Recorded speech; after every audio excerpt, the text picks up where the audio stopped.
नमस्कार दोस्तों,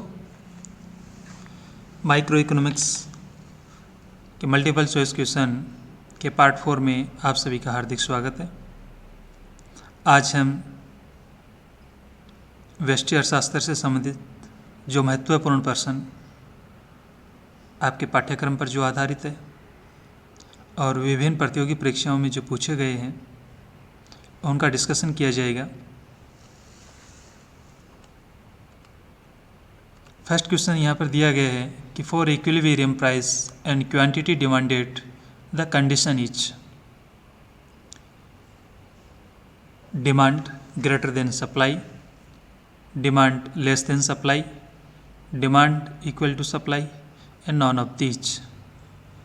अर्थात साम्य के लिए कीमत और मांगी गई मात्रा के लिए शर्त क्या है? क्या मांग अधिक होनी चाहिए पूर्ति से? बी, या मांग की तुलना में पूर्ति अधिक होनी चाहिए? या सी, मांग और पूर्ति दोनों बराबर होनी चाहिए? और डी, इनमें से कोई नहीं। तो साम्य के अंदर डिमांड इक्वल टू सप्लाई होना चाहिए। यहाँ पर जब हम बनाते हैं तो ये डिमांड कर्व है,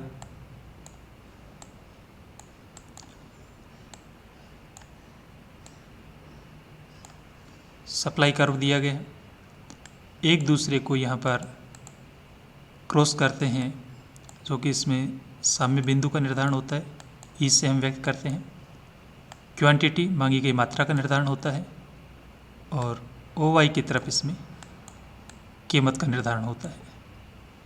तो ये साम्य का जो बिंदु है वो ई है और यहाँ पर क्वांटिटी है और दूसरी तरफ प्राइस को इसमें निर्धारित किया गया है। तो ये साम्य कीमत और साम्य उत्पादन मात्रा का निर्धारण होगा। और एस जो कि सप्लाई को बताता है, डी डिमांड को बताता है, जो दोनों एक दूसरे के यहाँ पर इक्वल है, बराबर है। तो यहाँ क्वेश्चन फर्स्ट के according right answer C, demand and supply एक दूसरे के बराबर होगी। नेक्स्ट क्वेश्चन है the indifference curve analysis is developed by. उदासीनता वक्र विश्लेषण हो किसके द्वारा विकसित किया गया था, या उदासीनता वक्र किसके द्वारा दिया गया था? Option A F Y Edgeworth, B R A Fisher, C Cobb Douglas और डी विल्फ्रेड प्रेटो। तो सबसे पहले जो इंडिफरेंस कर्व है वो जो डेवलप किया गया था वो एफ वाई एजवर्थ के द्वारा 1881 के अंदर किया गया था। कब किया गया था? 1881 के अंदर ये दिया गया था एफ वाई एजवर्थ के द्वारा।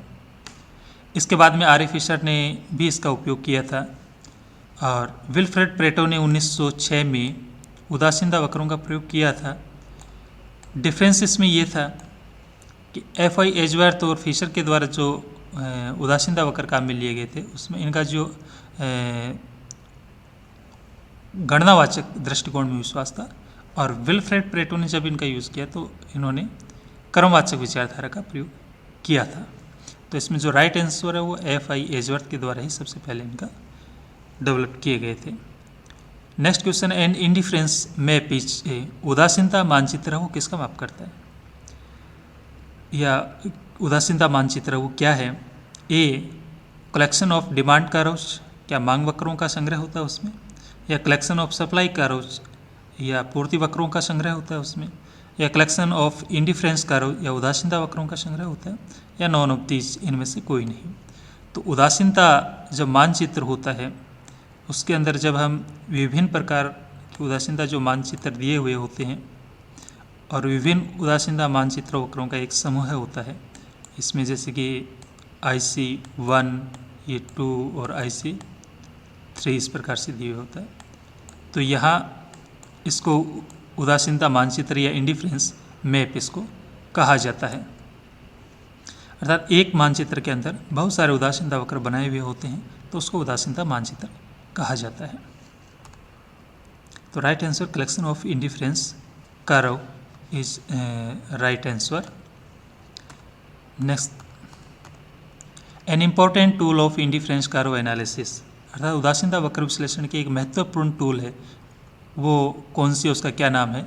ए marginal propensity to consume MPC, B marginal rate of substitution MRS, C marginal propensity to save MPS, and D marginal utility MU। Marginal propensity to consume और मार्जिनल प्रोपेंसिटी टू सेव, इन दोनों का use हम macro economics में हम करते हैं। Marginal rate of substitution MRS है, जिसको कहा जाता है सीमांत प्रतिस्थापन की दर कहा जाता है। यह एक उदासीनता वक्र विश्लेषण की एक महत्वपूर्ण टूल है और जो ये बताती है कि उदासीनता वक्र मूल बिंदु के प्रति ऊर्ध्वाधर क्यों होते हैं, अर्थात बाएं से दाएं नीचे की तरफ गिरते हुए क्यों होते हैं, तो वो मार्जिनल रेट ऑफ सब्सटीट्यूशन के द्वारा डिफाइन इसको किया जाता है। तो राइट आंसर है वो बी है, मार्जिनल रेट ऑफ सब्सटीट्यूशन, और शॉर्ट में इसको MRS कहा जाता है, MRS भी इसको कहा जाता है। नेक्स्ट है average revenue is given by.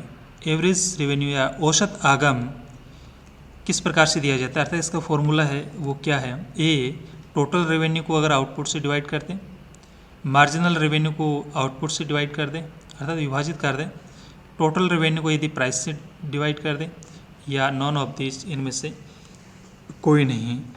तो यदि हम टोटल रेवेन्यू को आउटपुट से डिवाइड कर दें तो हमें एवरेज रेवेन्यू है वो प्राप्त हो जाता है। तो इसमें जो राइट जो आंसर है वो ए ऑप्शन इसमें सही होगा। Next question, break even point is a point at which, break even point जिसको हिंदी में समलाभ बिंदु भी कहा जाता है, जहाँ TR TC एक दूसरे के बराबर होते हैं, जहाँ TR AR बराबर होते हैं, या जहाँ TC और AC बराबर होते हैं, या D नॉन ऑफ दिस इनमें से कोई नहीं। तो जो राइट आंसर है वो TR और TC जहाँ एक दूसरे के बराबर होते हैं वहाँ पर ब्रेक इवन पॉइंट होता है। या इसको हम कह सकते हैं कि AR और AC जहाँ एक दूसरे के बराबर होते हैं वहाँ ब्रेक इवन पॉइंट होता है। और यदि हम पूर्ण प्रतियोगिता के अंदर बात करें तो पूर्ण प्रतियोगिता के अंदर AR और MR क्या होते हैं, एक दूसरे के बराबर होते हैं। तो AR जो होता है वो XX के समानांतर होता है। और यहाँ पर एक AC का रो हमने निकाला है, AC। तो ये जो AC वक्र जो दिया गया है, यहाँ पर AR और AC दोनों एक दूसरे को क्रॉस कर रहे हैं। तो यहाँ जो ये बिंदु है, A बिंदु, और यहाँ पर हम दूसरा B बिंदु यदि देते हैं तो ये A और B बिंदु क्या है, इसमें ब्रेक इवन पॉइंट कहलाते हैं, समलाभ बिंदु कहते हैं। यहाँ पर न फर्म को लाभ है न ही फर्म को हानि की स्थिति है, अर्थात समान लाभ की समलाभ बिंदु की स्थिति है। इनको A और B को समलाभ बिंदु कहा जाता है। और B बिंदु है जहाँ पर उसको अधिकतम लाभ होता है, A बिंदु है जहाँ पर उसको न्यूनतम लाभ होता है। दोनों ही समलाभ के बिंदु है यहाँ पर। तो right answer is a. AR और AC हमने एवरेज को व्यक्त करता है और TR और TC यहाँ पर कुल को व्यक्त कर रहे हैं यहाँ पर। तो right answer TR TC। Next question है, in the consumption function C equal A plus BY, तो द कांस्टेंट B डिनोट्स। यहाँ पर ये क्वेश्चन मैक्रो इकोनॉमिक्स का है। वैसे consumption function C equal A plus BY, यहाँ पर उपभोग फलन दिया गया है, C का तात्पर्य उपभोग है, A ऑटोनोमियस कंजप्शन को बताता है, स्वायत्त उपभोग को बताता है, Y I को बता रहा है, यहाँ पर इंडिकेट कर रहा है, और B है वो यहाँ पर MPC को बताता है। B किसको बताता है, MPC या सीमांत उपभोग प्रवृत्ति को बताता है, ये MPC या B जिसको व्यक्त करता है।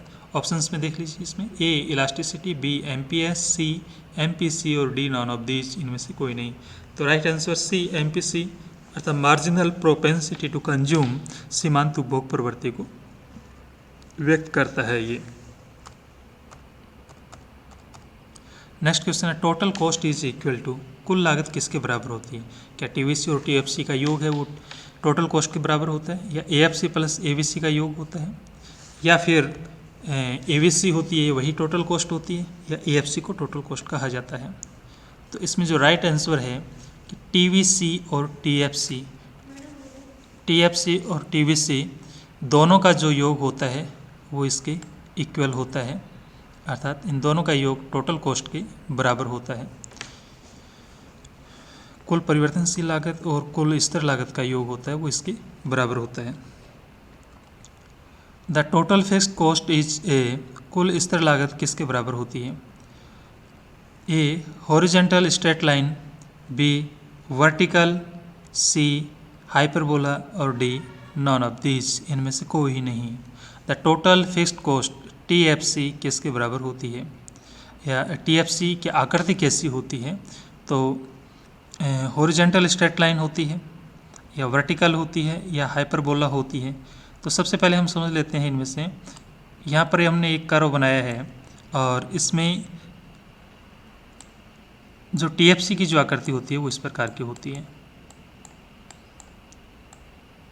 यहाँ पर हमने कॉस्ट को दर्शाया है और इस तरफ हमने क्वांटिटी के रूप में मात्रा को दर्शाया। तो जैसे जैसे उत्पादन बढ़े या उत्पादन घटे, TFC है, जैसे हम मान लेते हैं यहाँ पर 100 रुपीज़ है, तो उत्पादन बढ़े या घटे, बढ़ने से या घटने से लागत पर कोई प्रभाव नहीं पड़ता, ये TFC होती है। तो ये हॉरिजेंटल है, हॉरिजेंटल स्ट्रेट लाइन है, वो TFC होती है। तो जो राइट आंसर है वो इसके अंदर ए होगा, हॉरिजेंटल स्ट्रेट लाइन होता है। The shape of TVC and TC are rectangular hyperbola, inverse shape and horizontal straight line and vertical होता है। The shape of TVC and TC, TVC और TC की जो आकृति है वो किस प्रकार की होती है? तो यहाँ पर हम एक कर्व बनाते हैं और जैसा कि अभी हमने देखा था कि TFC है वो क्या होती है, हॉरिजेंटल स्ट्रेट लाइन होती है, एक्स के समानांतर होती है, और यहीं से निकलती हुई, मूल बिंदु से निकलती हुई और जो आकृति होती है वो इसमें TVC की होती है, और TFC जो TC निकलती है वो इसके ऊपर से निकलती है यहाँ से, और इसकी भी सेम आकृति वैसी होती है, और ये TC होती है। क्योंकि टोटल कॉस्ट होती है वो TFC और TVC का योग होती है, इसलिए यहाँ से शुरू होती है और TVC मूल बिंदु से शुरू होती है। यदि उत्पादन 0 है तो TVC 0 होगी, उत्पादन बढ़ने के साथ ये बढ़ती जाती है। तो इन दोनों की आकृति है वो कैसी है, रेक्टेंगुलर हाइपरबोला, रेक्टेंगुलर हाइपरबोला नहीं है, क्योंकि रेक्टेंगुलर हाइपरबोला की आकृति ऐसी होती है, इन्वर्स एस शेप, एस के इन्वर्स की जो आकृति है, अर्थात विपरीत एस की तरह ये आकृति है। तो इसमें जो राइट आंसर है वो बी है। हॉरिजेंटल स्ट्रेट लाइन TFC की होती है, और वर्टिकल नहीं है, वर्टिकल का तात्पर्य इस प्रकार से लंबवत रेखा होती है तो उसको वर्टिकल कहा जाता है। तो राइट आंसर इसमें बी होगा। नेक्स्ट क्वेश्चन है, the inverse S shape of the TVC and TC are due to, कि अभी जो हमने रेखाचित्र में जो हमने देखा है ऊपर जो बनाया है उसमें जो इनवर्स एस शेप की जो ये आकृति जो बनाई गई है इसके अंदर, यहाँ पर ये जो आकृति दी गई है इनवर्स एस शेप है, TVC and TC are due to किस कारण से है? LDMU अर्थात law of diminishing marginal utility की वजह से है, लॉ ऑफ वेरिएबल प्रोपोर्शंस की वजह से है, या फिर MRS के कारण है, या नॉन ऑफ दीज, इनमें से कोई ही नहीं। तो इसमें लॉ ऑफ वेरिएबल प्रोपोर्शन अर्थात परिवर्तनशील अनुपातों के नियम की वजह से इसकी आकृति ऐसी होती है।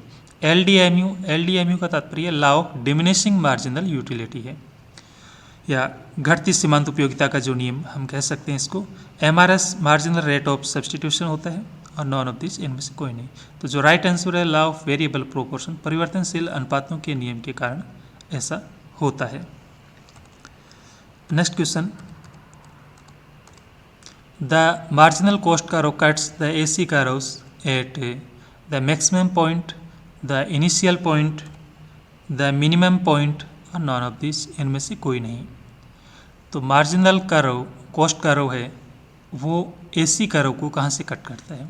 देखिए हम यहाँ पर एक रेखाचित्र बना रहे हैं और यहाँ पर एवरेज कॉस्ट कर्व दिया है, हमने बनाया है एवरेज कॉस्ट कर्व, और मार्जिनल कॉस्ट कर्व जो कि इसकी आकृति इस प्रकार से होती है, अर्थात जहाँ AC का मिनिमम पॉइंट होता है वहाँ से ही काटती हुई इसको निकलती है। तो यहाँ पर जो क्वेश्चन में पूछा गया कि द मार्जिनल कॉस्ट करो कट्स द AC करो, अर्थात मार्जिनल कॉस्ट करो AC को कहाँ काटता है, क्या घटते हुए भाग पे काट रहा है? नहीं, ये भी गलत है। क्वेश्चन में द मैक्सिमम पॉइंट है वो यहाँ पर और यहाँ पर दोनों पर ही नहीं काट रहा है, इसलिए गलत है, ये ऑप्शन भी गलत। बी द इनिशियल पॉइंट, यहाँ पर इनिशियल पॉइंट पर भी मार्जिनल कॉस्ट करो नहीं काट रहा है, तो इसलिए ये बी ऑप्शन भी गलत है। सी द मिनिमम पॉइंट, अर्थात ये एवरेज जो कॉस्ट करो है, एवरेज कॉस्ट करो का जो मिनिमम पॉइंट है यहाँ पर मार्जिनल कॉस्ट करो है वो इसको कट कर रही है। राइट आंसर इसमें सी है, नॉन ऑफ दिस इनमें से कोई नहीं, तो सी आंसर है वो इसके अंदर राइट आंसर होगा। Next question, the minimum point of AC is at position of the minimum point of ABC।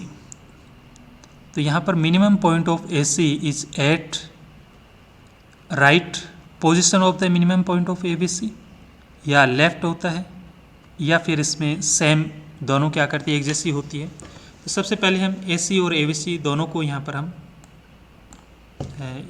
रेखा चित्र में बना देते हैं।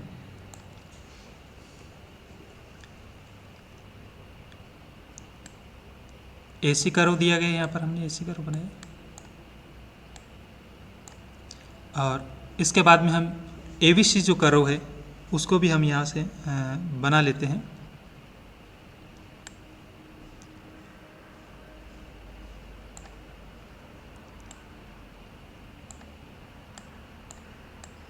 ABC कर्व, यहाँ जो मिनिमम जो पॉइंट है वो AC का है और यह जो मिनिमम पॉइंट है ABC का दिया गया है। स्टेटमेंट में कहा गया है कि the minimum point of AC is at, यहाँ से ABC के AC का राइट साइड में है, इस बिंदु को E मान लेते हैं और इस बिंदु को हम F मान लेते हैं। तो F पॉइंट है वो E के राइट साइड में है, तो हम यहाँ पर क्या कहेंगे, राइट आंसर A, कि the minimum point of AC F is at right position of the minimum point of ABC, अर्थात ABC के मिनिमम पॉइंट की तुलना में AC का जो मिनिमम पॉइंट है वो राइट साइड में होता है, तो A ऑप्शन इसमें सही होगा। नेक्स्ट क्वेश्चन है, if the long run cost curve shapes downwards it is an indication of, जो दीर्घकालीन लागत वक्र होता है वो दाईं तरफ की तरफ इसमें परिवर्तन कब होता है, shifts downwards is an indication of, अर्थात जो लॉन्ग रन कॉस्ट कर्व होता है वो शिफ्ट होता है डाउनवर्ड, अर्थात नीचे की तरफ इसमें परिवर्तन होता है, तो वो किस को इंडिकेट करता है, technological progress, lower factor prices, both of these, non of these.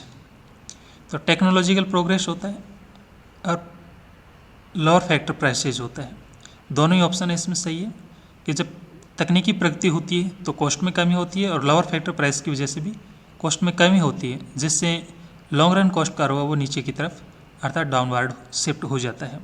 तो राइट जो इसमें ऑप्शन है सी, बोथ ऑफ दीज।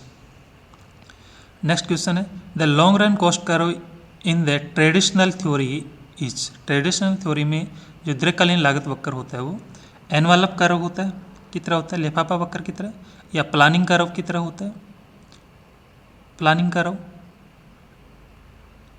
और बोथ ऑफ दिस और नॉन ऑफ दिस। तो देखिए ट्रेडिशनल जो लागत का परंपरागत जो सिद्धांत है उसके अनुसार दीर्घकालीन लागत वक्र है उसको एनवलप कर्व भी कहा जाता है, ये प्रोफेसर वाइनर ने इसको एनवलप कर्व या लिफाफा वक्र कहा था। प्लानिंग कर्व या प्लांट कर्व भी इसको कहा जाता है। प्लानिंग कर्व का जो नाम जो दिया गया था वो चैम्बरलेन के द्वारा दिया गया था। बोथ ऑफ दिस दोनों ही है और नॉन ऑफ दिस इनमें से कोई नहीं, तो जो राइट जो आंसर है वो सी होगा इसमें, बोथ ऑफ दिस, अतः एनवलप कर्व और प्लानिंग कर्व दोनों ही कहा जाता है अकॉर्डिंग टू ट्रेडिशनल थ्योरी। धन्यवाद दोस्तों।